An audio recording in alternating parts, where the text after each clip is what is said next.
করো না, এটা হচ্ছে শয়তানের অপকর্ম। তোমরা দেব দেবী প্রতিমাকে তোমরা বিশ্বাস করো না, এটি হচ্ছে শয়তানের অপকর্ম। আর তোমরা খবরদার ভাগ্য নির্ধারক একে তোমরা বিশ্বাস করো না, এটি হচ্ছে শয়তানের অপকর্ম। আল্লাহ এখানে কাউকে বলেননি, আল্লাহ বলছেন মুমিনদেরকে, যারা মুসলিম তাদেরকে। আল্লাহ এদেরকেই বলছে যে তোমরা এগুলো থেকে বেঁচে থাকো।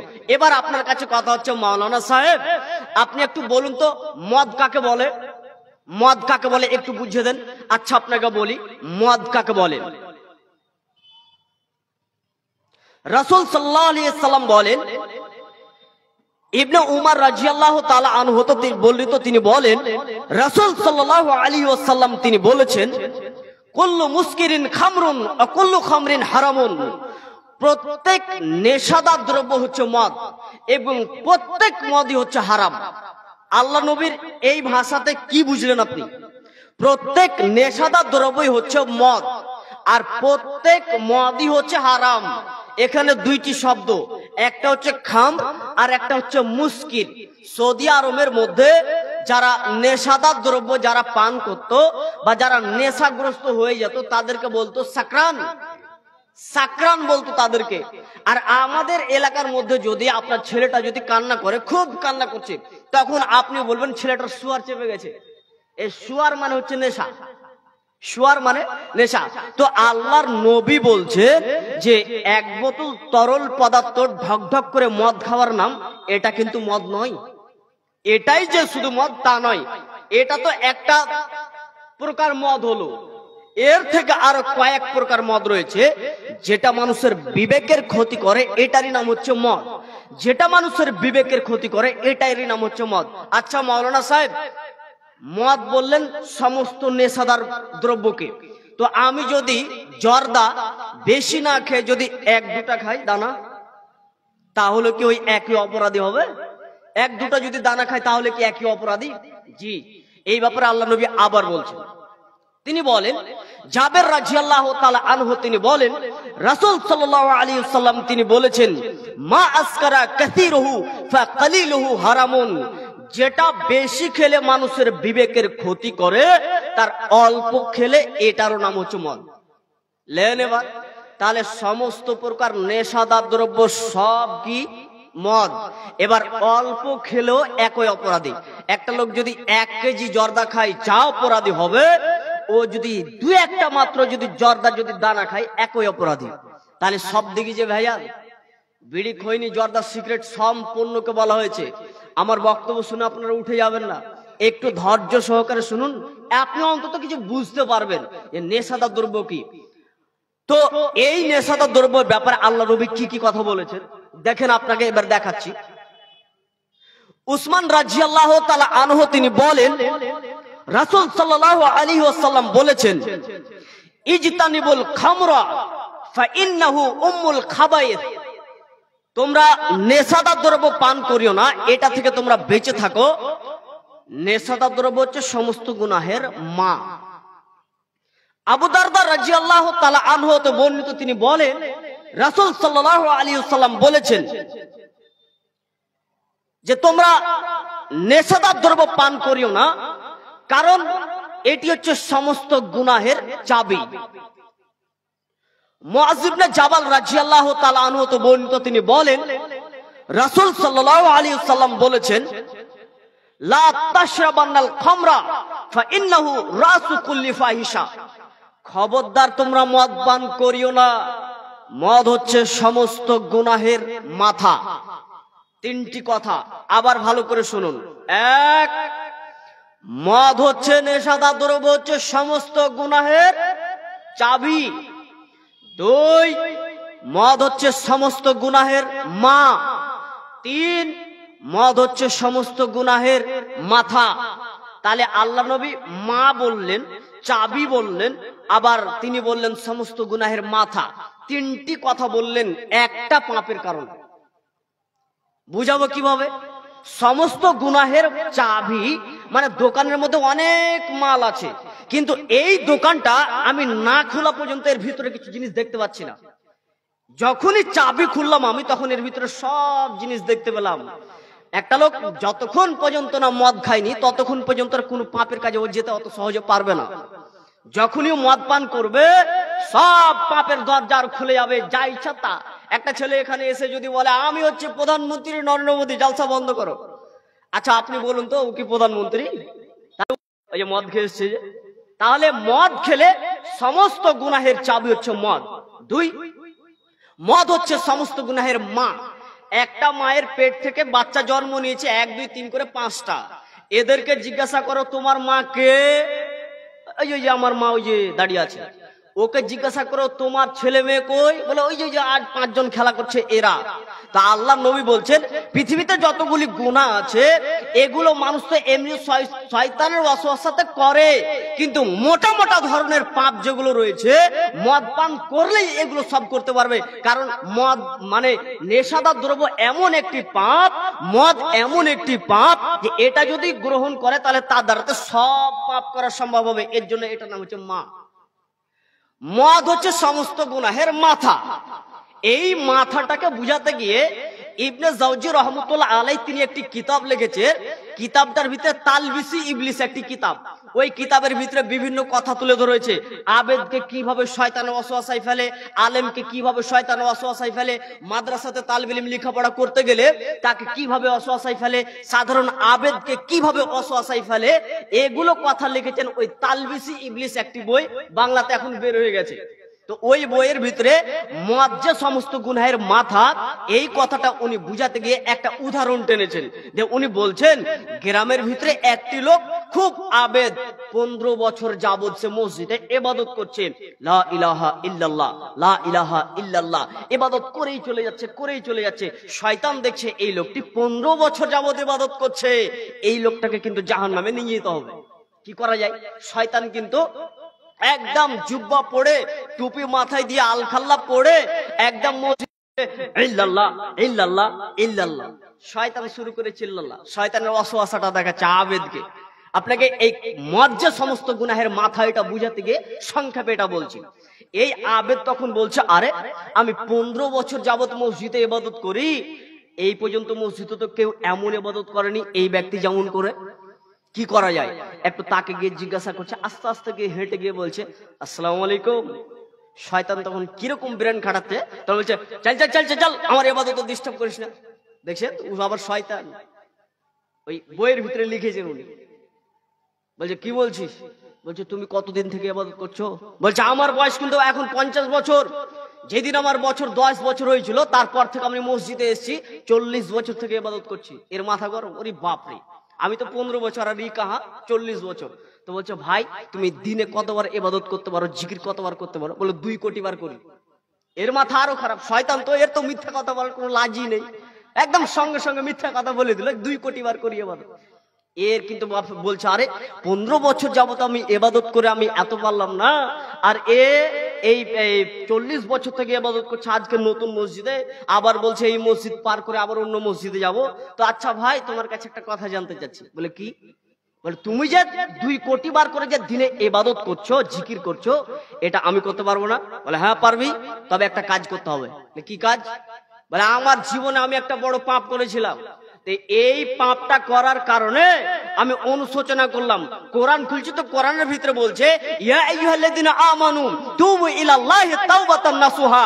হে বিশ্বাস প্রাপ্ত ব্যক্তিগণ, হে ঈমানদার ব্যক্তিগণ, যদি তোমাদের কাছে যদি কোনো গুনাহ হয়ে যায় তাহলে তোমরা প্রতিজ্ঞাবদ্ধ তওবা করো। মানে তওবা করার সময় তো বলবে আল্লাহ আজ জীবনে এই পাপ করব না। ওই গুনার উপরে তোমাকে ওই পাপের উপরে লাঞ্ছিত হতে হবে, আর দ্বিতীয়বার ওই পাপটা করতে তোমাকে হবে না। তো কেঁদে কেঁদে কেঁদে কেঁদে মসজিদে এসে আমি তওবা করতে লাগলাম, এমন জিকির করতে লাগলাম, এই জিকিরে এখন আমার হ্যাবিট হয়ে আছে। তো তুই যদি আমার মতো জিকির করতে চাস তাহলে একটা তোকে পাপ করতে হবে। এই শয়তান কিন্তু পয়েন্টে পয়েন্টে যাচ্ছে আয়াত কোরআন দিয়ে গো। শুনেন দুনিয়াতে এটা কিন্তু ঘটেনি, উনি শুধু একটা কথাকে বুঝাতে গিয়ে এই কথাটা তুলে ধরেছেন। বলছে কি পাপ করতে হবে? বলে একটা মানুষকে তোকে মার্ডার করতে হবে। তখন বলছে ইন্নালিল্লাহ, মানুষ মার্ডার আমার দ্বারাতে, গ্রামের ভিতরে আমি একটা সাধারণ নরমাল একটা ব্যক্তি, মানুষ মার্ডার, ইন্নালিল্লাহ, এই পাপ আমার দ্বারাতে হবে না। শয়তান বলছে চল চল চল এখান থেকে চল, তুই আমার ইবাদত খালি তুই নষ্ট করছিস সময়। ইল্লাল্লাহ ইল্লাল্লাহ ইল্লাল্লাহ, শয়তানের ইল্লাল্লাহ আবার শুরু হয়ে গেছে। ইল্লাল্লাহ জিকির চলছে এখন। শয়তান শেষ পর্যন্ত বলছে, আর একবার আস্তে আস্তে গিয়ে বলছে, ভাই আর একটা ছোট কোনো পথ নেই পাপ করার? আর একটা কোনো ছোট আমাকে পয়েন্ট বলো, ওই পাপটা করে যেন আমি তোমার মতো জিকির করতে পারি। তখন বলছে, তোকে তো সেরকম জুতে পাচ্ছি না, তবে আর একটা পাপ আছে। কি? বলে জেনা করতে হবে। তখন বলছে, লা হাওলা ওয়ালা কুওয়াতা ইল্লা বিল্লাহ, আস্তাগফিরুল্লাহ আস্তাগফিরুল্লাহ, এই পাপ আমার দ্বারা তো সম্ভব নয়। আরে গ্রামের ভিতরে সবাই জানে যে আমি সব থেকে বেশি পরেশগার আবেদ, আমাকে জেনা করতে হবে, এই পাপ পারবো না। ওখান থেকে উঠে এক প্রান্তে এসে এও জিকির শুরু করেছে, যাবই না ওর কাছে আর জিজ্ঞাসা করতে। খানিক পর দেখছে তো এই শয়তানের জিকির কিন্তু আরো বেড়ে গেছে। তখন বলছে, যাই আর একবার গিয়ে দেখি যদি এর থেকে কিছু হালকা পাপ হয়। শয়তান গিয়ে গিয়েছে, যে বলছে, ভাই এর থেকে আর একবার চান্স দাও আমাকে ছোট্ট একটি পাপ করার। তখন বলছে, দেখ আর কোনো পাপ নেই, শুধুমাত্র একটাই পাপ বাকি আছে, এই পাপটা যদি করিস তো হবে, আর না হলে তুই এখান থেকে চলে যা, আমার মতো জিকির পারবি না। কি পাপ? বলছে, এক বোতল মদ খেতে হবে। পারবি? এক বোতল খেতে হবে। এই আবেদ তখন চিন্তা ভাবনা করছে, আমার দ্বারাতে জেনা করা সম্ভব নয়, আমার দ্বারাতে মানুষ হত্যা করা সম্ভব নয়, মদ যদি চুপে চুপে খাওয়া যায় কে বুঝতে পারবে? মদ খেয়ে নিব। তো ওকে বলছে, রাত 12টার দিকে এখন আমরা দুজনে গল্প করছি, তো আচ্ছা ঠিক আছে রাজি হলাম না হয় যে মদ খাবো, তো মদ কোথায় পাবো? শয়তান তো মাল সব সময় রেডি, পকেট থেকে বের করে বলছে, দিলে ওকে বের করে দিয়ে দিয়েছে। শয়তান ওকে মদ খিলিয়ে দিল। মদ খাওয়ার পরে ওর শরীরে যৌন ক্ষমতা বৃদ্ধি হয়ে গেল, সেক্স পাওয়ার বেড়ে গেল। ওই গ্রামের 7 ভাইয়ের একটি ছোট বোন ছিল, এখন ওই বোনটির বয়স হচ্ছে 12 বছর। শয়তান ওই মেয়েটাকে এনে রাত্রি 12টার দিকে এনে ওই আবেদের দিকে ঢেকি দিয়ে বলছে, এই আবেদ এর সাথে জেনা কর। তখন ওই ব্যক্তি তখন নিজের যৌবনকে আর কন্ট্রোল করতে না পেরে ওর সাথে জেনায় লিপ্ত হলো। তখন বলছে, এই আবেদ শোনো, তুমি কি করেছো তুমি জানো কি? তুমি এই মেয়েটার সাথে তুমি এখন জেনা করেছো। এই মেয়েটা এখন মিনমিন করে কান্না করছে, এখন যদি তার ভাই জানতে পারে তাহলে তোমাকে এখন হত্যা করবে। এক কাজ করো, মেয়েটাকে হত্যা করে দাও। শয়তান তখন একটা ছুরি বের করে মেয়েটার গলাকে কেটে দিল। তখন এবার এই আবেদ একটা ছুরি বের করে মেয়েটাকে কেটে দিল, হত্যা করে দিল। তখন এবার শয়তান বলছে, এই আবেদ তুমি এখন কি করেছো জানো? মেয়েটার সাথে জেনা করেছো, মেয়েটাকে এখন হত্যা করেছো। ফজরের আজানের সময় লোকগুলো যে মসজিদে আসবে দেখতে পাবে, তখন তো তোমাকে গ্রামের ভিতর সবাই পিটে শেষ করবে। এক কাজ করো, যাও নদীর ধারে গিয়ে লাশটাকে পুঁতে দাও, বালুকে একটু খুঁড়ে সেখানে গেড়ে দাও, কেউ যেন জানতে না পারে। ওই আবেদ রাত্রিবেলাতে মেয়েটাকে নিয়ে গিয়ে একটা কবর খুঁড়ে মাটি খুঁড়ে সেখানে গেড়ে দিল, এবং সেখানে মাটি চাপা দিয়ে আবেদ মসজিদে এসেছে। মসজিদে এসে বেহুশ হয়ে পড়ে আছে। ফজরের আজান হলো, মুসাল্লি এসে দেখছে, ব্যাপার কি ব্যাপার, আমাদের আবেদের এই অবস্থা কেন? আবার মসজিদ আবার এত রক্ত, এ কেন?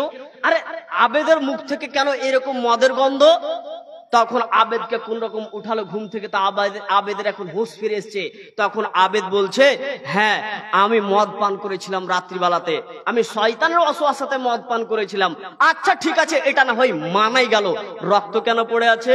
এখন গ্রামের ভিতরে খোঁজ যাচ্ছে, 7 ভাইয়ের একটাই ছোট বোন, বোনকে খুঁজে পাওয়া যায় না। কে? বলে ওই ওই ওই আবেদ, মসজিদের আবেদ। এই আবেদ নিজেও স্বীকার করলো যে আমি তোমার বোনকে মেরে ফেলেছি। এই 7 ভাই কার থাকতে পারে?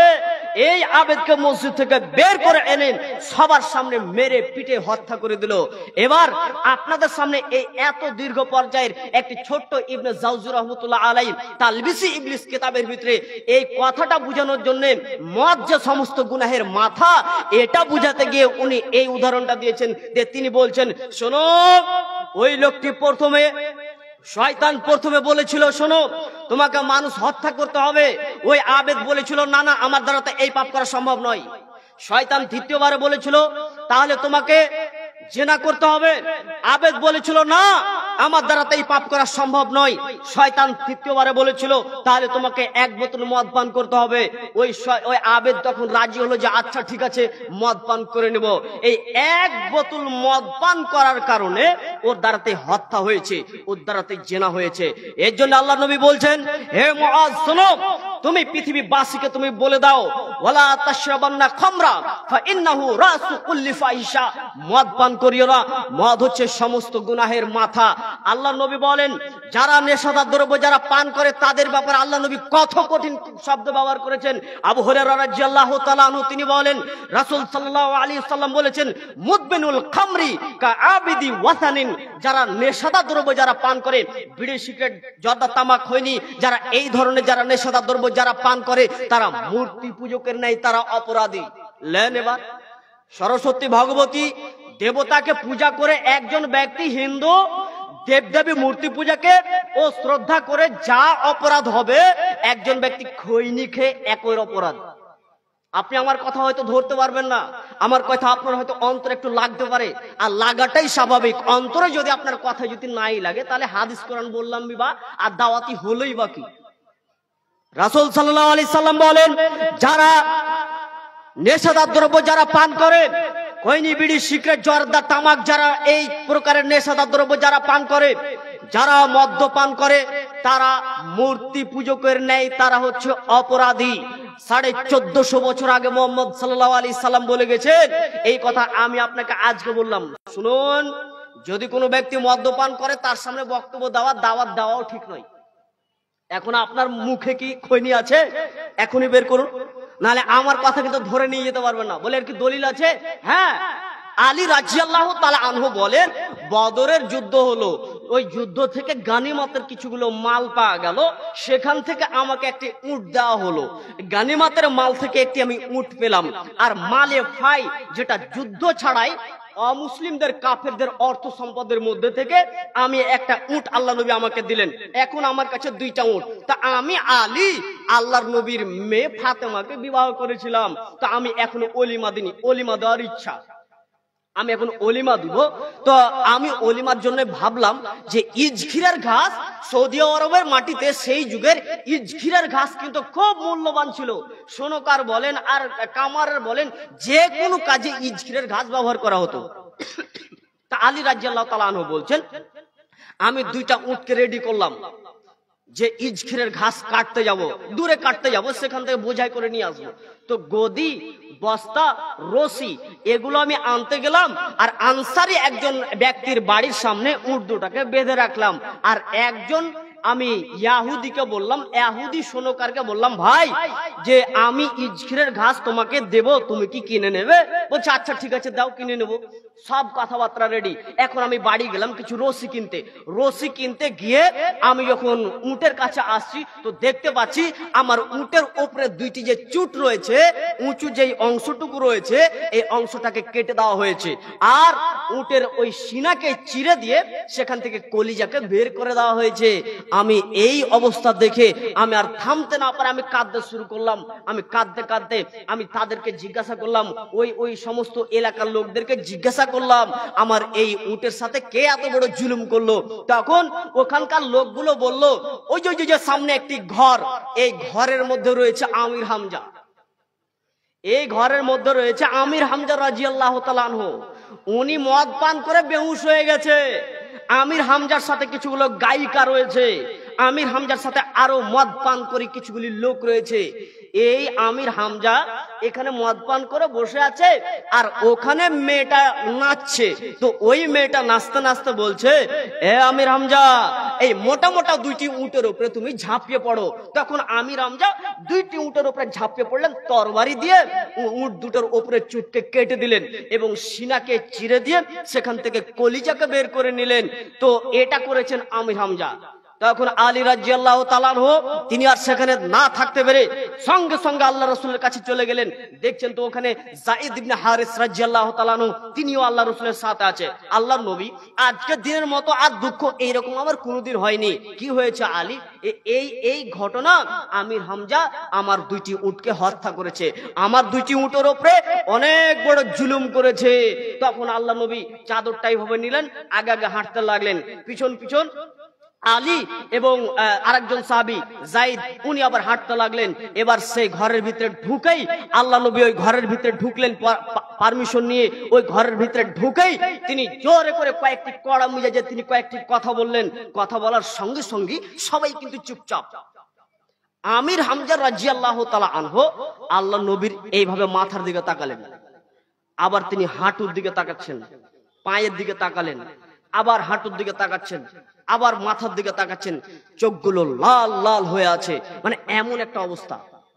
আল্লাহ রাসূল এই দৃশ্য দেখার পরে আমির হামজা বলছে, তোমরা কি আমার বাপ আব্দুল মুতাল্লিবের গোলাম নও?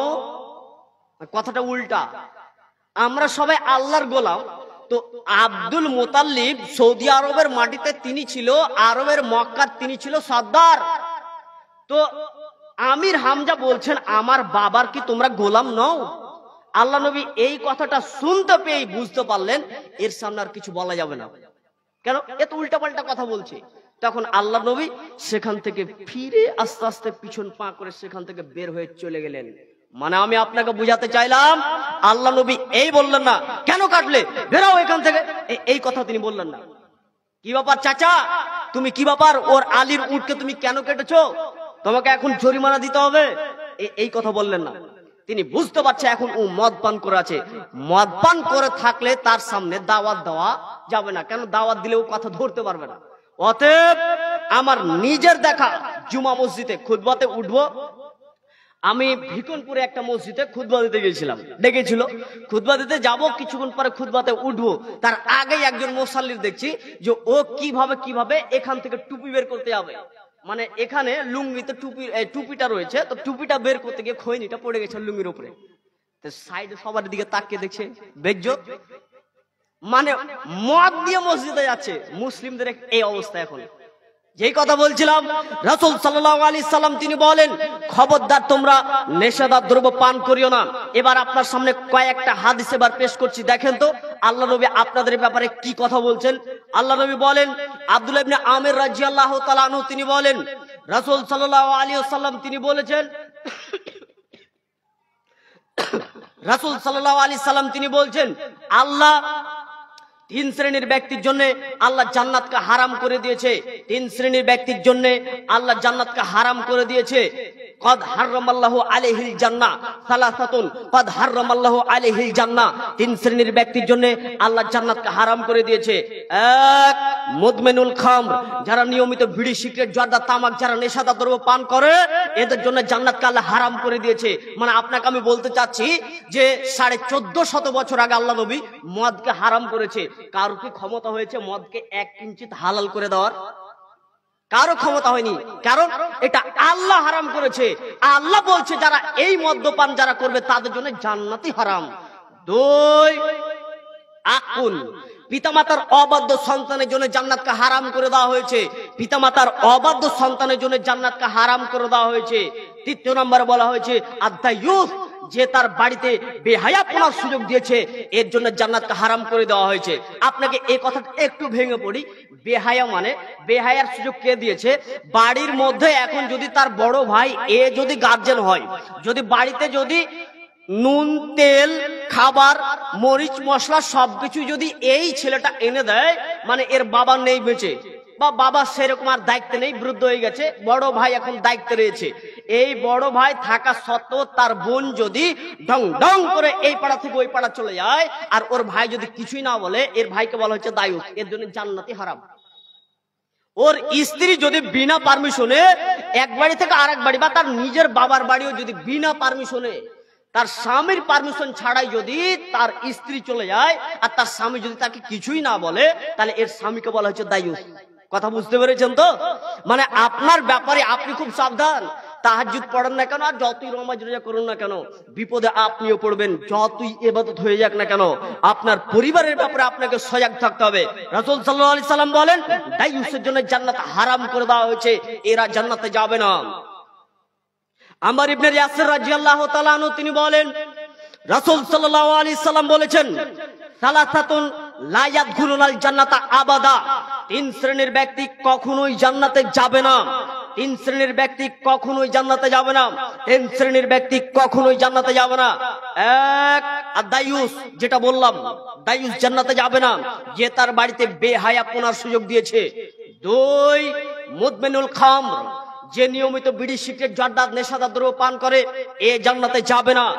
তিন ওয়া রাজুলাতুম মিনান নিসায়ে, পুরুষের বেশ ধারণকারী, পুরুষের জুতা চাপ্পল, পুরুষের জিন্স প্যান্ট যেই নারীরা ব্যবহার করে, এই নারী জান্নাতে যাবে না। আল্লাহ নবী তিনটি কথা বললেন তিন শ্রেণীর ব্যক্তির জন্য। তিন শ্রেণীর ব্যক্তি কখনোই জান্নাতে যাবে না। তার এক, যারা নিয়মিত বিড়ি সিগারেট জর্দা নেশাদার দ্রব্য পান করে। এটা এত খারাপ, এটা এত খারাপ, এটা এত খারাপ। আল্লাহর নবী বলছেন নেশাদার দ্রব্য এত জঘন্য একটি পাপ যে জাবের রাদিয়াল্লাহু তাআলা আনহু তিনি বলেন যে আল্লাহ ওয়াদা দিয়েছেন, আল্লাহ ওয়াদা দিয়েছেন যারা নেশাদার দ্রব্য পান করবে এদেরকে আল্লাহ তিন হাতে খাবাল পান করাবে। যারা নেশাদার দ্রব্য পান করবে এদেরকে আল্লাহ তিন হাতে খাবাল এদেরকে আল্লাহ পান করাবে। সাহাবীগণ জিজ্ঞাসা করছেন কিলা ইয়া রাসূলুল্লাহ ওমা, কিলা ইয়া রাসূলুল্লাহ ওমা তিন হাতে খাবাল। আল্লাহর নবী তিন হাতে খাবাল কি বুঝতে পারলাম না যে তিন হাতে খাবাল কি। তখন আল্লাহ রাসূল বলছেন আরাকু আহলিন নাস আরাকু আহলিন নারি আও উসারাতু আহলিন নার, ওই সমস্ত জাহান্নামীদের রক্ত, পুজ, গলা মিশ্রিত তরল পদার্থ, এটা জাহান্নামীকে যারা নেশাদার দ্রব্য পান করে এদেরকে পান করানো হবে। এটারই নাম হচ্ছে তিন হাতে খাবাল। আবার বলছি, লোকটি শিরিক করে জাহান্নামে গেছে, লোকটি জেনা করে জাহান্নামে গেছে, লোকটি চুরি করে জাহান্নামে গেছে, লোকটি মিথ্যা কথা বলে জাহান্নামে গেছে, লোকটি গীবাত করে জাহান্নামে গেছে, লোকটি সুদ খেয়ে জাহান্নামে গেছে। ওর দ্বারা তো অনেক পাপ হয়ে এরা জাহান্নামে গেছে। এদের শরীরের পুজ, রক্ত মিশ্রিত তরল পদার্থ আবার খাওয়াবে কাকে? নেশাদার দ্রব্য যারা পান করছে তাকে। এত বড় কথা আল্লাহ নবী বলছেন জাহান্নামীদের জাহান্নামে তাদের শরীরের রক্ত, গলা, পুজ মিশ্রিত তরল পদার্থ জাহান্নামীদের মধ্যে যারা নেশাদার দ্রব্য পান করেছে তাদেরকে এই তিন হাতে খাবাল পান করানো হবে। সম্মানিত দিনী ভাই, আল্লাহ নবী বলছেন যারা নেশাদার দ্রব্য, বিড়ি, সিগারেট, জর্দা, তামাক, খৈনি, এই নেশাদার দ্রব্য যারা খায় তাদের জন্য আল্লাহ রাসূল লানত করেছে, তাদের জন্য লানত, তাদের জন্য অভিশাপ। যারা এটা বহন করে নিয়ে আসে তাদের জন্য অভিশাপ, যারা এটা খায় তাদের জন্য অভিশাপ, যারা বিক্রি করে তাদের জন্য অভিশাপ, যারা ক্রয় করে তাদের জন্য অভিশাপ, কেউ যদি ঢেলে দেয় তাদের জন্য অভিশাপ। একটা লোক এখন বিড়ি খাবে, একটা ছেলেকে বলছে এই ভাই একটু ওখান থেকে সালাই টেনে দাও তো, এই সহযোগিতা যে করলো এই বিড়ি খাওয়াতে, এর জন্য আল্লাহ নবী বলছে এর উপরে অভিশাপ। মানে এমন একটি পাপ যা আমাদের সমাজের ভিতরে প্রচলন রয়েছে। রাসূল সাল্লাল্লাহু আলাইহি সাল্লাম বলেন, আনাস রাদিয়াল্লাহু তাআলা আনহু তো বর্ণিত, তিনি বলেন রাসূল সাল্লাল্লাহু আলাইহি সাল্লাম বলছেন শোনো, পৃথিবী ধ্বংসের পূর্ব লক্ষণ হচ্ছে ওয়া ইয়াকফুরা শারবুল খামর, আমার উম্মতেরা তারা, আমার বেশিরভাগই উম্মত তারা নেশাদার দ্রব্য পান করবে। আপনি এখন দেখুন, একটু তদন্ত করুন, মাদ্রাসাতে 100 জন যদি কমিটি হয় 95 জন কমিটি বিড়ি, সিগারেট, খৈনি, জর্দা পান করে। মসজিদে যদি 100 জন কমিটি হয় 95 জন খৈনি, বিড়ি, সিগারেট, জর্দা, নেশাদার দ্রব্য পান করে। এখানে আপনারা যারা যতটি বসে আছেন এখানের মধ্যে 95 জন ব্যক্তি খৈনি, বিড়ি, সিগারেট, জর্দা, নেশাদার দ্রব্য পান করে। আমি আপনাকে বলছিলাম, আপনাকে অপরাধী কি বলবো গো? হুজুরের অবস্থা যে খারাপ। একজন হুজুর এইভাবে একটা বই উঠে বলছে দেখো এই বিড়ি হারাম কোথাও লেখা নেই। এইভাবে বই তুলে বলছে বিড়ি হারাম, এটা কোথাও লেখা নেই, এটা হচ্ছে একটা ধোঁয়া, ভিতরে যায় বের হয়, তবে এটা ক্ষতিকর, এটা হারাম কোথাও লেখা নেই। কারণ তাদের কাছে ফতোয়া হচ্ছে যে এটা হচ্ছে মাকরু। মাকরু মানে অপছন্দনীয়, ও আবার অপছন্দনীয় খাবে, অপছন্দনীয় জিনিস ও আবার খাবে।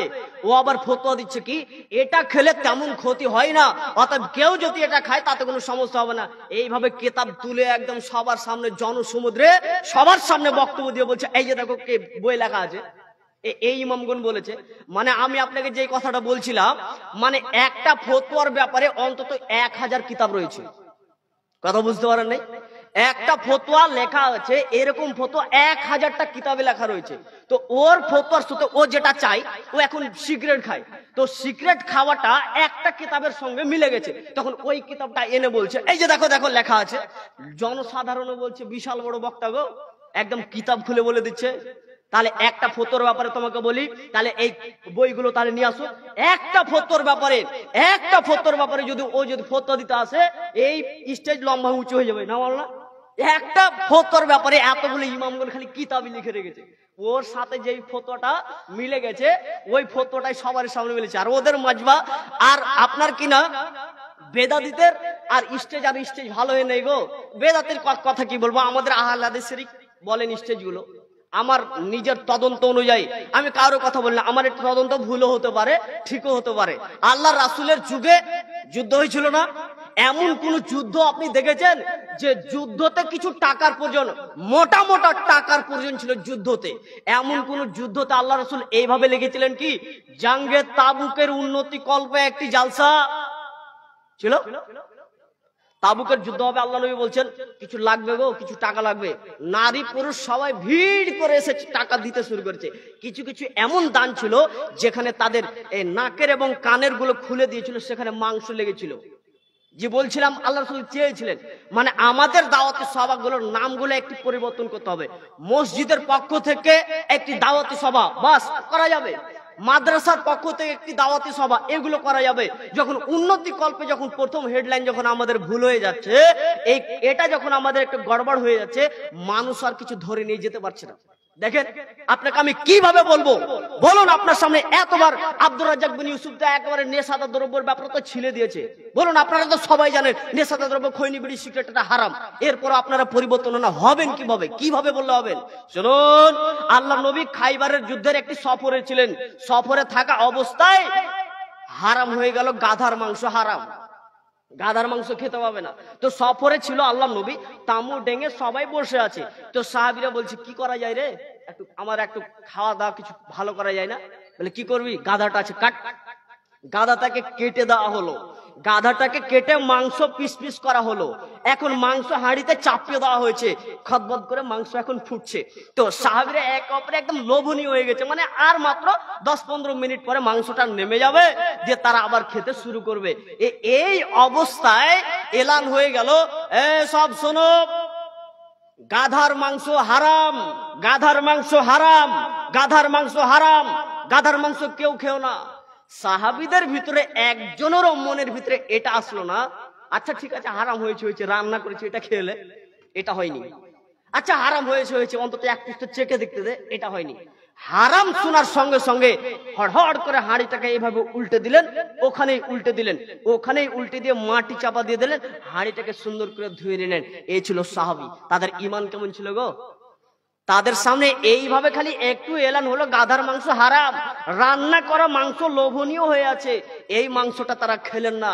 আজকে বক্তা সাহেবেরা বক্তব্য দিয়ে চলে যাচ্ছে খৈনি, বিড়ি, জর্দা, সিগারেট, তামাক এগুলো সব হারাম, এরপর আপনি খেতেই আছেন। আপনার বছরে 52টা জুমার খুতবা হয়, এর মধ্যে অন্তত 2-3 বার তো অন্তত আপনার ইমাম সাহেব তো আপনার এই বিষয়ে বক্তব্য দেয় না, দেয় না গো? এখন বলতে পারছি না ভাই, এখন তো ইমামের অবস্থা এক জটিল, স্টাডি করে যে বক্তব্য দিতে হবে এটা আর শেষ হয়ে গেছে। দেখেন আজকে আমাদেরকে এত দাওয়াত, এত তাবলীগ, এত যে করা হচ্ছে, যদি জুমার খুতবাগুলো যদি একটু লেখাপড়া করে যদি আলেমরা বক্তব্য দিত, তাহলে আর এত কোরআন হাদিস আর এত মজলিসের প্রয়োজন হতো না। মানুষের এমনি পরিবর্তন হয় না যে, আর আপনিও যে রেখেছেন ওই রকম ইমাম সাহেবকে, আপনারও দোষ, উনারও দোষ। উনিও বলছেন এইভাবে চলে, তো চলে, ঠিকই আছে। যেই কথা বলছিলাম, আল্লাহ বলছেন নিশ্চয় মদ সমস্ত গুনাহের মাথা, অতএব তোমরা মদ পান করিও না। আল্লাহ একটি আয়াতের ভিতরে 4টি কথা বললেন। এক, ইন্নামাল খামরু, নিশ্চয় মদ, এই মদ হচ্ছে শয়তানের অপকর্ম। তারপর আল্লাহ নবী বলছেন অল মাইসির, জুয়া। আল্লাহ নবীকে জিজ্ঞাসা করছেন ইয়াসআলুনাকা আনিল খামরি ওয়াল মাইসির, আল্লাহ নবীকে জিজ্ঞাসা করা হলো যে জুয়া এবং মদ এটা কি বলুন তো, বলুন। আল্লাহ নবী উত্তর দিচ্ছেন, কি দিচ্ছেন? তা আল্লাহ ওহী করে বলছেন বলো, কুল ফিহিমা ইসমুন কাবীর, এটা হচ্ছে বড় পাপ, এটা হচ্ছে বড় পাপ। জুয়া এবং নেশাদার দ্রব্য এটা হচ্ছে বড় পাপ। ওয়া মানাফিউ লিন-নাস, তবে এটা মানুষের কিছু উপকার করে, মানুষের কিছু উপকার করে। তারপরে আল্লাহ বলছেন তবে উপকারের থেকে ক্ষতিটাই বেশি, উপকারের থেকে ক্ষতিটাই বেশি। আপনার এখন ব্রেন এই কথা ধরবে কিভাবে? মদ কিছুটা উপকার করে, জুয়া কিছুটা উপকার করে। কিভাবে উপকার করে? আপনাকে একটা ছোট্ট উদাহরণ দিলে আপনারা বুঝে নেবেন। মনে করুন যে আপনি আমার কাছে 5,000 টাকা ধার নিয়েছেন, আমি আপনাকে ধার দিয়েছি, তো ভাই কখন দেবেন? এই 15 দিন পরে তোমাকে টাকাটা দিয়ে দেবো। আজকে 15 দিন পার করে এখন 1 মাস হয়ে গেছে, তো টাকাটা চাচ্ছি ভাই দাও, দিচ্ছে না। খসুরে আপনাকে পেয়েছি, ধরে গাড়িটাকে আটকে দিয়ে এমন করে 2-3-4টা গালি দিলাম আর অপমান করলাম, দিয়ে বাড়ি আসলাম। তারপরের দিন আপনি এসে বাড়িতে এসে সকাল সকাল এসে বলছে ভাই টাকাটি নিয়ে নাও। আচ্ছা বলুন তো, গালি দেওয়া কি জায়েজ? জায়েজ নয়। হারাম। খবরদার গালি দেওয়া, এটা হচ্ছে চুগলখোর। গালি দেওয়া এগুলো মুনাফিকের একটি আলামত। তাহলে গালি দেওয়া জায়েজ নয়, কিন্তু গালি দিয়ে যে উপকার হলো, কালকে যে সকালে টাকাটা পেয়ে গেলাম, জি, তাহলে কি গালি দেওয়া জায়েজ? বলছিলাম আমি আপনাকে যে এর সাথে যে আমি গালি দিলাম এই লোকটাকে, এ আমার সঙ্গে আর জীবনে ভালো আচরণ করবে না। এ আমার পড়োশি, এ আমার সঙ্গে আর কোনোদিন ভালোভাবে উঠা বসা কথা বলবে না। ছাগলে মাত্র 2টি আমার ভুট্টার গাছ খেয়ে নিয়েছে, বা ও আমার পড়োশি, ওই আমার কাছে টাকা ধার নিয়েছে। এখন ওকে আমি যাতা ভাষা তখন গালি দিয়ে দিলাম, কালকে টাকাটা আমাকে ফেরত দিয়ে দিল, কালকে টাকাটা আমাকে ফেরত দিয়ে দিয়েছে। তো ও কি আমার সাথে ভালো সম্পর্ক রাখবে? রাখবে না। কারণ আমি ওকে যে ওর প্রেস্টিজ, ও যে মান সম্মানের হানি করেছি, ওকে যে আমি গালি দিয়েছি, ও আমার সাথে আর ভালো সম্পর্ক রাখবে না। ও আর হয়তো বা 5 দিন পরে আমাকে টাকাটা দিয়ে দিত, কিন্তু আমি আর সহ্য করতে না পেরে তাকে দিলাম যা তা করে, আমি তাকে গালি দিয়ে। তো আল্লাহ বলছেন যে নেশাদার দ্রব্য, মদ, নেশাদার দ্রব্য এবং জুয়া, এগুলো মানুষের কিছু উপকার করে, তবে ক্ষতিটাই বেশি। কেমন ক্ষতি বেশি? একটা লোক টিকিট কেটেছে, টিকিট কেটে অনেক টাকা পেয়ে গেছে, কোটি কোটি টাকা, মনে 2, 3, 4 কোটি টাকা পেয়ে গেছে। তো ওই ছেলেটা প্রতিদিন কাটতো 200-300 টাকার টিকিট। এখন ও প্রতিদিন টিকিট কাটবে 10-20 হাজার টাকা। এখন টাকা ওর বেশি, এখন বেশি টাকার টিকিট কাটবে। এতদিন ওই ছেলেটা একটা ভালো গাড়ি ছিল না, এখন সে এই টাকাটি পেয়েছে মানে এমার্জেন্সি একটা সে গাড়ি কিনবে। এই তো কিছুটা উপকার হচ্ছে। ওই ছেলেটা মানে বাড়িটা খুব একটা ভালো নেই, তাই ইট গেথে গেথে সে বাড়ি এখন করবে। তো এখনো ছাদ দেওয়া হয়নি, এখন টিকিট কেটে 1 কোটি টাকা পেয়েছিল, টাকা সবই শেষ। দিনে 1 লাখ টাকার করে টিকিট কাটে, আর এদিকে খেটে টাকা সবই শেষ, ছাদ এখনো বাকি রয়েছে। তার একটু উপকার হয়েছে। কি হয়েছে? সে কয়েকটা দিন ভালো করে খেতে পেয়েছে, সে গাড়িতে একটু ঘুরতে পেয়েছে, সে কোন রকম একটু বাড়িটা করতে পেয়েছে, কিন্তু ছাদ আর দিতে পারবে না, ক্ষতিটাই বিশাল। লেন এবার অ্যাডভাস্টিং চাপা। বলছিলাম আমি আপনাকে যে আল্লাহ বলছেন খবরদার তোমরা এই নেশাদার দ্রব্য এবং তোমরা এই জুয়ার কাছে যেও না, এটা মানুষের ক্ষতি করে, এটা হচ্ছে শয়তানের অপকর্ম। এখন জুয়া খেলা তো ওরে সুবহানাল্লাহ, এখন জুয়া খেলতে হবে, কিন্তু আর এক জায়গাতে বসে নয়। কারণ প্রত্যেকের কাছে চলছে অ্যান্ড্রয়েড ফোন। অ্যান্ড্রয়েড ফোন আছে না? এখন অ্যান্ড্রয়েড ফোন থাকলে ঘরে বসে বসে তাস খেলতে পারবে। এখন ওর বাবার সামনে আছে এইভাবে, কেমন করে কলেজে লেখাপড়া করছিস রে, মোবাইলটা বেড়া করে ধরে আছে, কেমন করে লেখাপড়া হচ্ছে, বিএড হলো, হ্যাঁ হবে, ঠিক আছে, আর মাত্র 1.5 লাখ টাকা দাও, আমার বিএড কমপ্লিট হবে। আর ওই সময় তো তাস খেলছে, ওর বাবাও জানে না, ওর বাবাও বুঝতে পারে না যে তাস খেলছে। মানে মোবাইল এসেছে এখন, তো মোবাইল আসাতে কি হয়েছে, লুডু বলেন, ক্যারাম বোর্ড বলেন, আপনার কিনা যাবতীয় যে খেলাগুলো রয়েছে, তাস বলেন, সব খেলা এখন দিয়েছে মোবাইলের ভিতরে। মানে এখানে টাকা লাগাও, আর তার থেকে এখন একটা বড় জুয়া, সেটা হচ্ছে ক্রিকেটের টিম লাগানো। এই ছেলেটা খেটে খেটে খেটে খেটে সে কেরালাতে যায় কাজে, কেরালাতে কাজ করতে গিয়ে সেখান থেকে কিছু মোটা আকারে টাকা ইনকাম করে নিয়ে আসে। যখনই আইপিএল শুরু হবে তখনই ও শুরু করে দিবে ম্যাচ লাগাও, ড্রিম 11 আর কি 11, বিভিন্ন 11 দিয়ে এখন সে টিম লাগাবে, যে টিম লাগিয়ে সেখান থেকে টাকা জিতবে। আর তাদের কথা বাদ দেন, আমার নিজের দেখা মাদ্রাসা তালিম ইলমেরা এখন সবাই বিপদে। বড় ফোন যদি মাদ্রাসা তালিম ইলমকে এখন যদি দিয়ে দেওয়া হয়, তাহলে ওর বিয়ে হয়ে গেছে অর্ধেক। মাদ্রাসা তালিম ইলমকে যদি বড় ফোন যদি দিয়ে দেন আর ওর কাছে যদি থাকে, আধা বিয়ে কমপ্লিট। বলছিলাম আমি জুয়াতে আজকে ছেলেরা নিজের অর্থ সম্পদ ব্যয় করছে। রাসূল সাল্লাল্লাহু আলাইহি সাল্লাম বলেন, শোনো, আকুন, যারা পিতামাতার অবাধ্য সন্তান তারা জান্নাতে যাবে না। কাম্মার, জুয়া লটারি যারা খেলে তারা জান্নাতে যাবে না। মান্নান, খোটা দানকারী, সে জান্নাতে যাবে না। মুদমিনুল খামর, নেশাদার দ্রব্য পানকারী, সে জান্নাতে যাবে না। 4টা কথা, পিতামাতার অবাধ্য, জুয়া যে খেলে, লটারি জুয়াতে খেলে, এ জান্নাতে যাবে না। 3 নম্বরে আল্লাহ নবী বলছেন মান্নান, খোটা দানকারী। খোটা দানকারী মানে আপনি খুব একটা বিপদে পড়ে গেছেন, আপনার মেয়ের বিয়ে রয়েছে, তা আপনার মেয়ের বিয়েতে আপনি বলছেন ভাই কিছু টাকার প্রয়োজন ছিল, 10,000 টাকা পাওয়া যাবে না? আচ্ছা ঠিক আছে, দি। তো টাকাটা দিয়ে দিলাম, 10 দিন পরে টাকাটা আমাকে ফেরত দিয়েছে। এখন আমি বিপদে, এখন আমি 1-2 মাস পর আমি এখন বিপদে পড়ে গেছি। আমি বলছি ভাই কিছু তোমার কাছে টাকা নেই? তখন বলছে দেখো ভাই পকেট খালি, তুমি আমার ব্যাংক চেক করো। তখন আমি বললাম তোর লজ্জা শরম নেই? ওই 2 দিন আগে তোকে যে তোর মেয়ের বিয়েতে আমি যে তোকে টাকা দিলাম, এই যে মানে উপকার করে খোটা দেওয়া, এটাকে বলা হয়, আল্লাহ রাসূল বলছেন এরা জান্নাতে যাবে না। বলছিলাম জুয়া আমাদের সমাজে এত বড় একটি ভূমিকা পালন করছে। অর্থ সম্পদকে বিনা মেহনতে যে অর্থ সম্পদ চলে আসে, এক অপরের অর্থ সম্পদকে যে আমরা লুটে নিচ্ছি, আমরা বুঝতেই পারি না। ওই ছেলেরা তারা এক অপরের তারা জুয়া খেলছে, এক অপরের দুজন বসে গেছে, বসে লুডু, তারপর ক্যারাম বোর্ড আর বিভিন্ন প্রকারের ম্যাচ, আপনার বিভিন্ন প্রকারের যে খেলা ছাড়া হয়, ইন্টারন্যাশনাল বলেন আর যা তা যে খেলাগুলো ছাড়েন, এখন খেলাতে অংশগ্রহণ করছে টাকা দিয়ে। আল্লাহ নবী বলছেন এগুলো সম্পূর্ণ হচ্ছে জুয়া। এরপরে তিনি বলছেন ওয়াল আনসাব, এবং তোমাদের জন্য দেবদেবী মূর্তি পূজা, এগুলো হচ্ছে তোমাদের দেবদেবী মূর্তি পূজা, এটা হচ্ছে শয়তানের অপকর্ম। আরবের যুগে, আচ্ছা হিন্দুদের একটা দাবি রয়েছে কি জানেন? হিন্দুদের একটা দাবি রয়েছে আমাদের সনাতন ধর্ম, আমাদের হিন্দু ধর্ম 5000 বছর আগের পুরনো ধর্ম, তোমাদের ইসলাম ধর্ম 1450 বছর আগে। আর এই কথাটা তারা আবার দলিল পেশ করে, গুগলে সার্চ করো।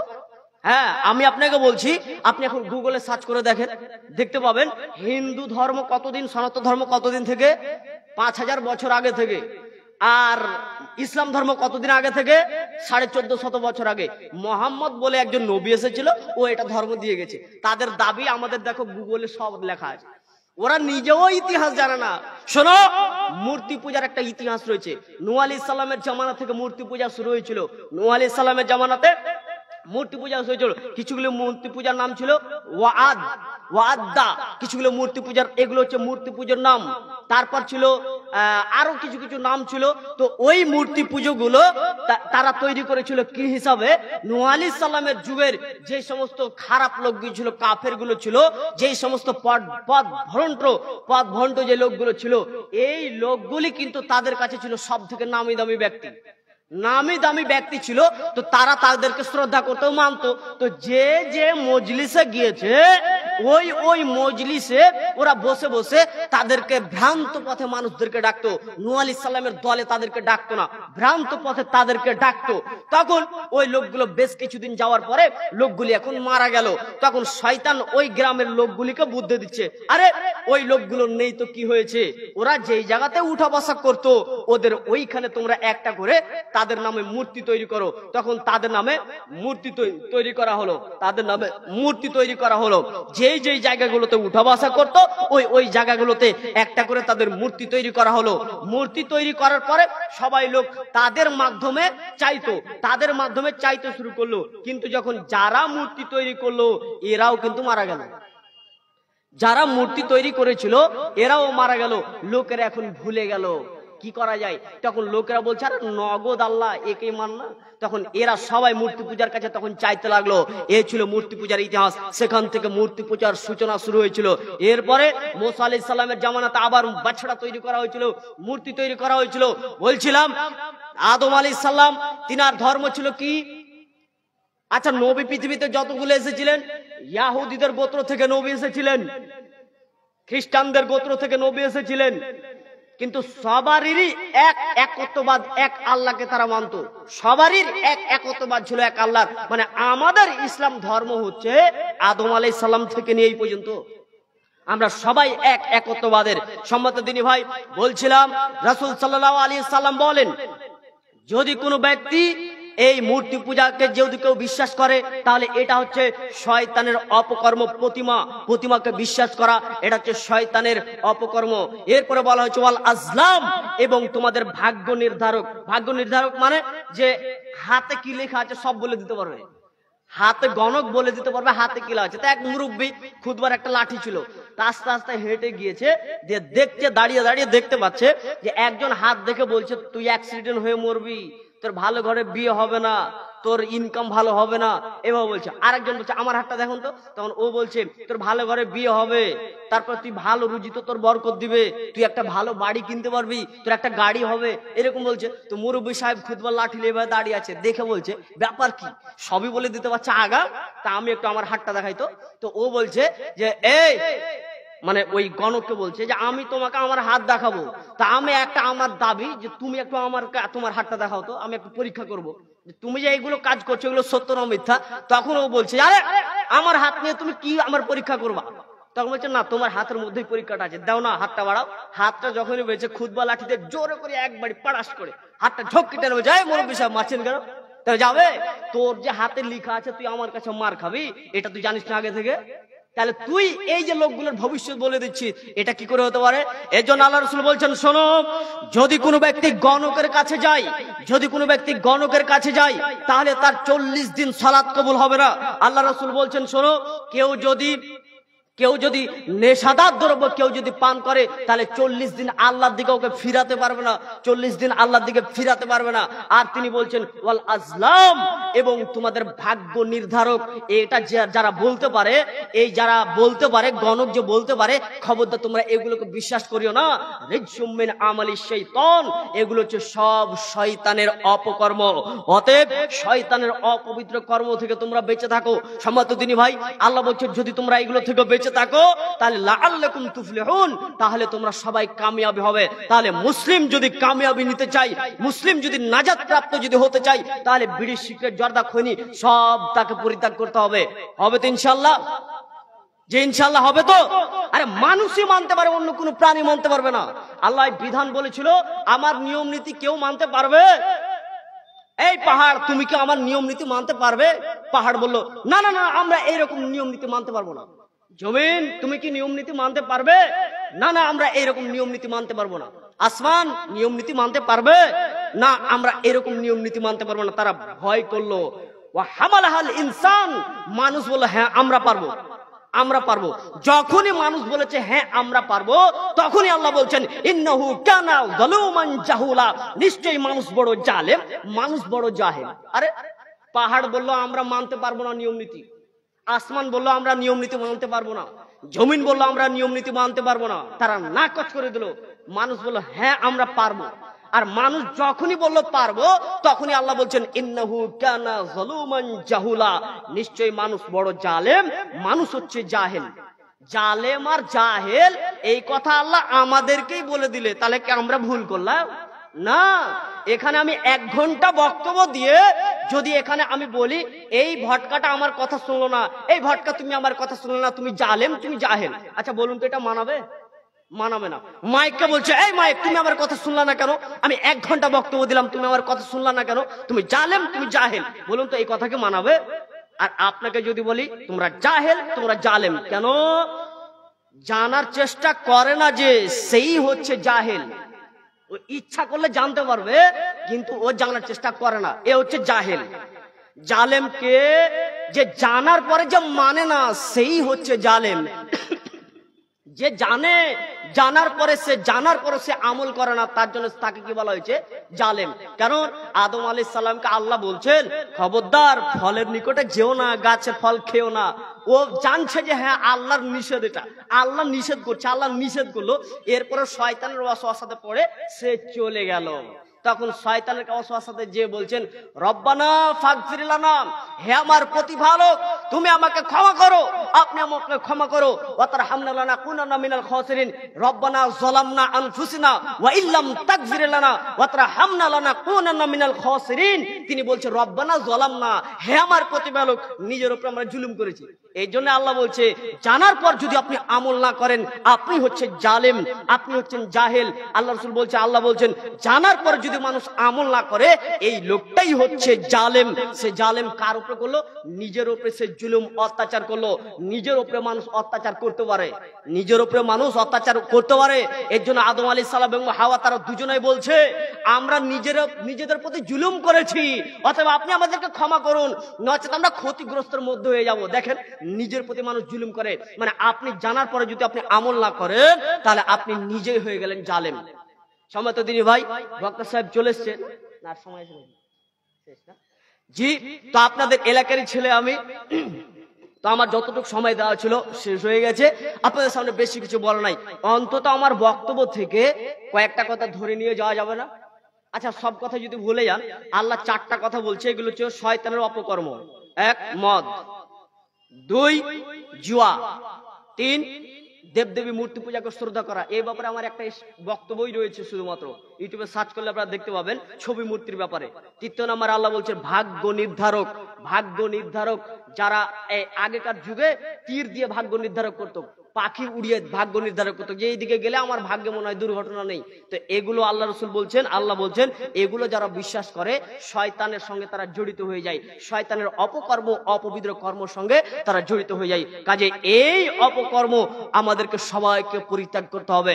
আল্লাহ আপনি বড় রহমান, আপনি বড় মেহেরবান, আপনার দয়ায় আমরা আজকে এখানে বসেছি। আজকে কোরআন হাদিস যতটা শুনলাম, আর আগে যে আমরা দুজন বক্তা রয়েছে যেগুলো বক্তব্য শুনবো, ইনশাআল্লাহ আমরা যেন সেই বক্তব্য অনুপাতে যেন সঠিক হাদিস কোরআনের বক্তব্য যেন শুনে আমরা তার উপরে যেন আমল করতে পারি। আল্লাহ যেন আমাদেরকে সকলকে তৌফিক দান করেন, আমিন। আসসালামু আলাইকুম ওয়া রাহমাতুল্লাহি ওয়া বারাকাতুহু। ওয়ালাইকুম আসসালাম ওয়া রাহমাতুল্লাহি ওয়া বারাকাতুহু। শুকরান, জাযাহুল্লাহু খাইরান ওয়া আহসানাল জাযা। অত্যন্ত ধন্যবাদ ভাই সাহেব আলী বিন কালিমুল্লাহকে অনেক মূল্যবান এবং তথ্যবহুল আলোচনা পরিবেশনের জন্য। তবুও তার কাছে আমার একটা অনুরোধ যে আর একটু বেশি স্টাডি করা দরকার, আর একটু বেশি মতালার প্রয়োজন রয়েছে। কারণ আমরা সকলেই জানি যে কোরআনে হাদিসে কিছু ফাজিলতের কথা বলা হয়েছে, কিছু আবার শাস্তির কথা বলা হয়েছে। যেটা ফাজিলতের কথা বলা হয়েছে, যেটা নেকির কথা বলা হয়েছে, এটা কাজ করলে নেকি, এটা কাজ করলে নেকি, এটা কাজ করলে নেকি, এইগুলোকে বলা হয় তারগীব। আর যেগুলো শাস্তির কথা বলা হয়েছে, অমুক করো না জাহান্নামে যাবে, অমুক করো না জাহান্নামে যাবে, অমুক করো না তাহলে জান্নাত পাবে না, এইগুলোকে বলা হচ্ছে তারহিব, মানে ভয় দেখানো হয়েছে। এই তারগীব এবং তারহিব সম্পর্কে আমাদেরকে একেবারে স্বচ্ছ জ্ঞান রাখতে হবে। সেটা হলো যে একজন শরাব পানকারী, পিতামাতার নাফরমান, যে পিতামাতাকে সম্মান করে না, যে কাবিরা গুনাহে লিপ্ত, এরকম ব্যক্তি কখনোই জান্নাত পাবে না এ কথা নয়, জান্নাত পাবে। কিন্তু কতদিন? যতদিনের শাস্তি আছে তারপরেও জান্নাত পাবে। এই জন্য যারা শরাব পান করে, শরাব পান করার পরে এই ব্যক্তি তওবা করলে জান্নাত যেতে পারে, জান্নাত যাওয়া তার জন্য সহজ। এটা কেউ ভুল বুঝবেন না যে আমি শরাব পান করি, আমি তো শরাবী, আমি তো আমার জীবন শরাবে ধ্বংস করে দিয়েছি, আমার তো কোনোই পথ নেই। যাক, আমার যখন কিছুই পথ নাই তা আরো মানে গোপিয়ে আরো খাই, পান করি না, কখনোই না। এটা আল্লাহ রাসূল সাল্লাল্লাহু আলাইহি সাল্লামের মাধ্যমে মানুষকে সতর্ক করেছেন।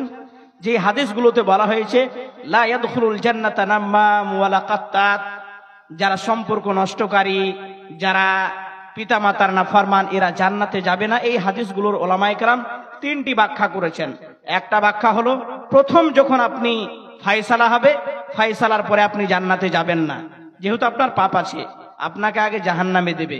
জাহান্নামে পুড়ার পরে, শাস্তি হওয়ার পরে যখন আপনার পাপ মোচন হবে, তখন আপনাকে আবার জান্নাতে দেওয়া হবে।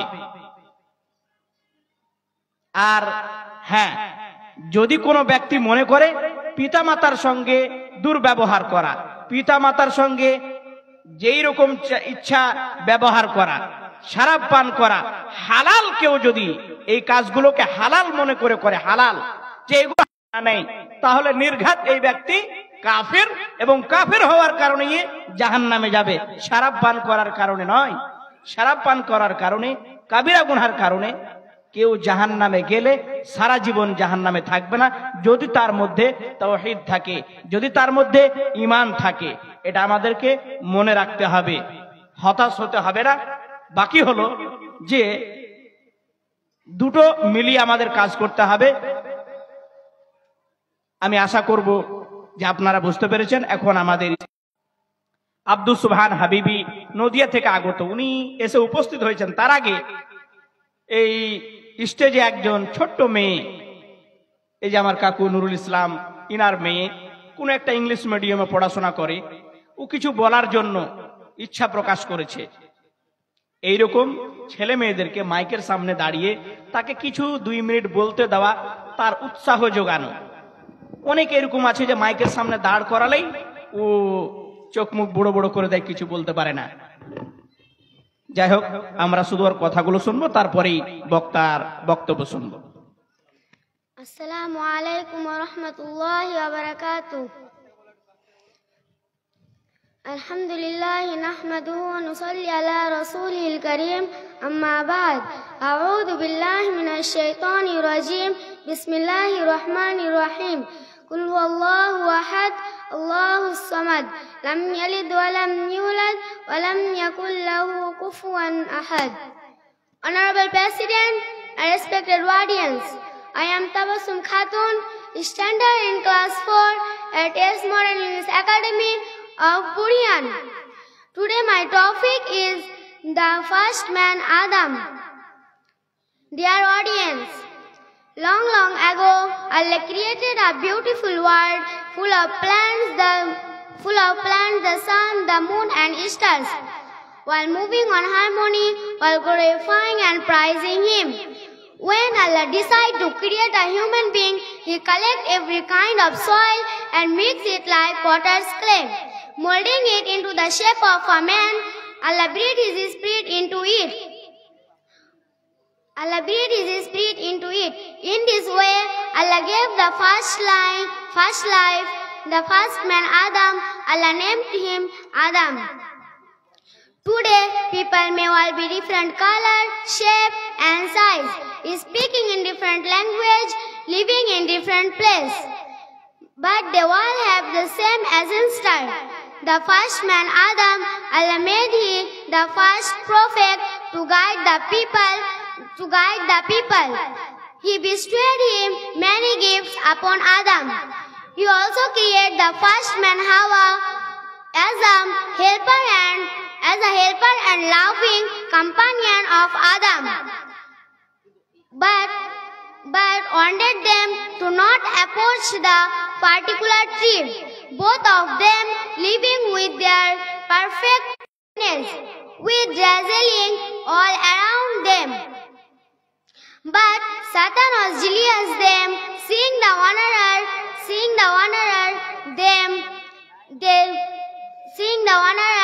they received from Allah. So one day he came to Adam and his wife and whispered to tempting them to particular tree.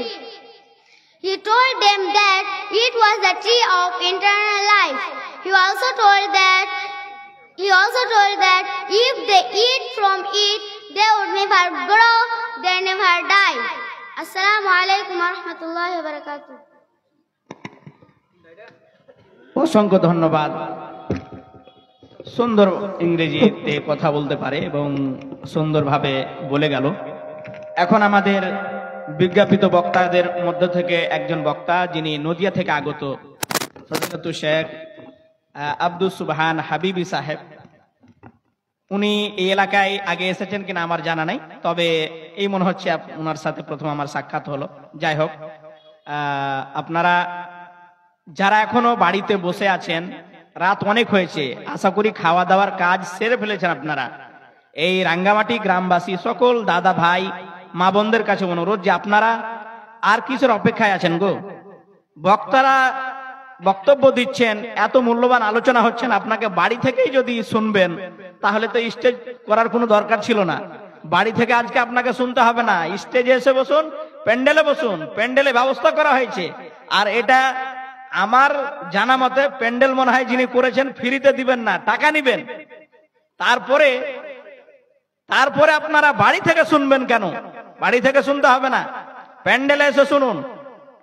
আবারও বলছি, এই রাঙ্গামাটি গ্রামের সকল মা বোন দাদা ভাই সকলের কাছে আমার অনুরোধ যে আপনারা এই জালসার আয়োজক, আপনারা পিছে থাকবেন না, আপনারা এগিয়ে থাকুন। তাহলে অন্য গ্রামের লোকজন এসে আপনাদেরকে দেখে বসবে। আর আপনারাই যদি রাস্তায় দোকানপাটে ব্যস্ত থাকেন, আতিথেয়তায় ব্যস্ত থাকেন, তাহলে এরকম জালসা মানে সাকসেস হবে না। আশা করি আপনারা আমার কথাটা রাখবেন। এখন আমাদের সম্মুখে শেখ আব্দুস সুবহান হাবিবি সাহেব হাদিস ও কোরআনের আলোকে মূল্যবান আলোচনা করবেন। আসসালামু আলাইকুম ওয়া রাহমাতুল্লাহি ওয়া বারাকাতুহু।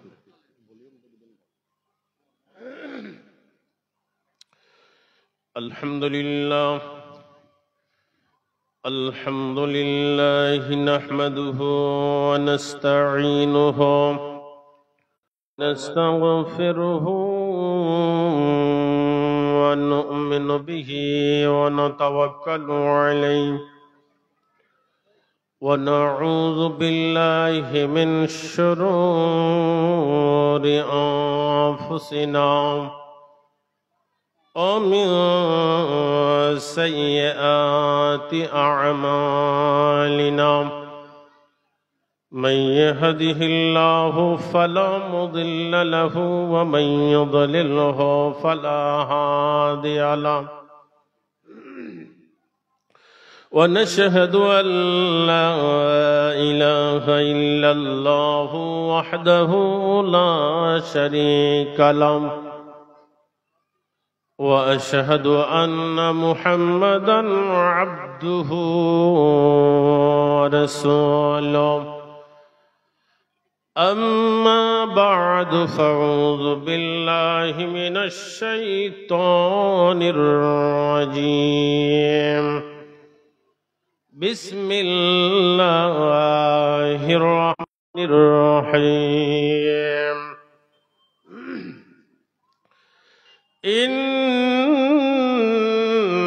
إنما المؤمنون الذين آمنوا بالله ورسوله وجاهد في سبيل الله وقال الله تعالى في كلامه المجيد إنما المؤمنون الذين إذا ذكر الله وجلت قلوبهم وإذا تليت عليهم آياته زادتهم إيمانا وعلى ربهم يتوكلون وقال الله تعالى في كلامه المجيد إنما يعمر مساجد الله من آمن بالله واليوم الآخر وأقام الصلاة وآتى الزكاة ولم يخش إلا الله وقال النبي صلى الله عليه وسلم من أنفق نفقة في سبيل الله كتب له 700 ضعف الحديث মরণ পাখি যেই দিন এসে করবে ডাকা ডাকি মরণ পাখি যেই দিন এসে করবে ডাকা ডাকি থেমে যাবে জীবন তোমার বন্ধ হবে আঁখি ওরে মন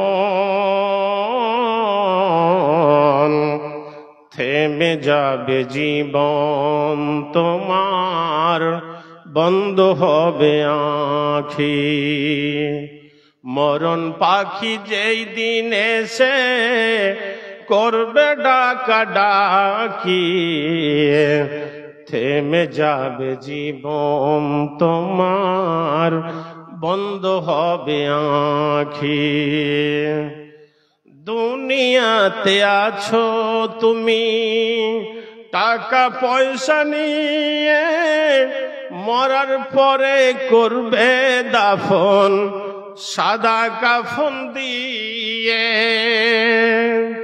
দুনিয়াতে আছো তুমি টাকা পয়সা নিয়ে মরার পরে করবে দাফন সাদা কাফন দিয়ে যাইবা তুমি খালি হাতে যাইবা তুমি খালি হাতে থাকবে পরে সবে থেমে যাবে জীবন তোমার বন্ধ হবে আঁখি ওরে মন থেমে যাবে জীবন তোমার, বন্ধ হবে আঁখে। আপন ঝুরি করো ভারী, সময় যে আর নাই, মরণ পাখি দিলের ডাক রবে না উপায়। আপন ঝুরি করো ভারী, সময় যে আর নাই, মরণ পাখি দিলের ডাক রবে না উপায়। খাঁচা ছেড়ে উড়ান দিবে, খাঁচা ছেড়ে উড়ান দিবে, কেমনে ধরে রাখি, থেমে যাবে জীবন তোমার, বন্ধ হবে আঁখি। ওরে মন, থেমে যাবে জীবন তোমার, বন্ধ হবে আঁখি। মরণ পাখি যেই দিন এসে করবে ডাকা ডাকি, মরণ পাখি যেই দিন এসে করবে ডাকা ডাকি, থেমে যাবে জীবন তোমার, বন্ধ হবে আঁখি। দুনিয়ারি রং তামাশায় আছো তুমি মেতে, এই দুনিয়া ছাড়তে হবে পরকাল যেতে। জান্নাত জাহান্নামের কথা, জান্নাত জাহান্নামের কথা মনে আছে নাকি, থেমে যাবে জীবন তোমার, বন্ধ হবে আঁখি। ওরে মন, থেমে যাবে জীবন তোমার, বন্ধ হবে আঁখি। শ্রদ্ধেয়, আজকের সভার যোগ্যতম সভাপতি উপবিষ্ট ওলামায়ে কেরাম, সম্মুখে বসে থাকা বয়োজ্যেষ্ঠ বয়োকনিষ্ঠ নবীন ও প্রবীণ ভাই সকল, প্রশংসা মাত্র সেই মহান করুণাময় আল্লাহ তাবারক ওয়া তাআলার জন্য, যিনি ওয়াহদাহু লা শারীক। যে আল্লাহ তাআলার প্রশংসা করে আপনি আমি কেউ শেষ করতে পারবো না। আল্লাহ তাআলার সংক্ষিপ্ত ভাষায় প্রশংসা করি, সকলে বলি আলহামদুলিল্লাহ। এবং বিশ্বনবী জনাবি মুহাম্মদ রাসূলুল্লাহ, সকলে বলি সাল্লাল্লাহু আলাইহি ওয়াসাল্লামের উপর লাখো কোটি দরুদ ও সালাম বর্ষিত হোক। আল্লাহুম্মা সাল্লি আলাইহি, আল্লাহুম্মা বারিক আলাইহি। প্রিয় ভাই সকল, আমি আমার ভাই ও বাবাজিদেরকে আমার পক্ষ থেকে দাওয়াত দিচ্ছি, যিনারা রাস্তাঘাটে ঘোরাফেরা করছেন, এবং ওই সমস্ত মা বোন ভাইদেরকে আমি বলছি যিনারা বাড়ি ঘরে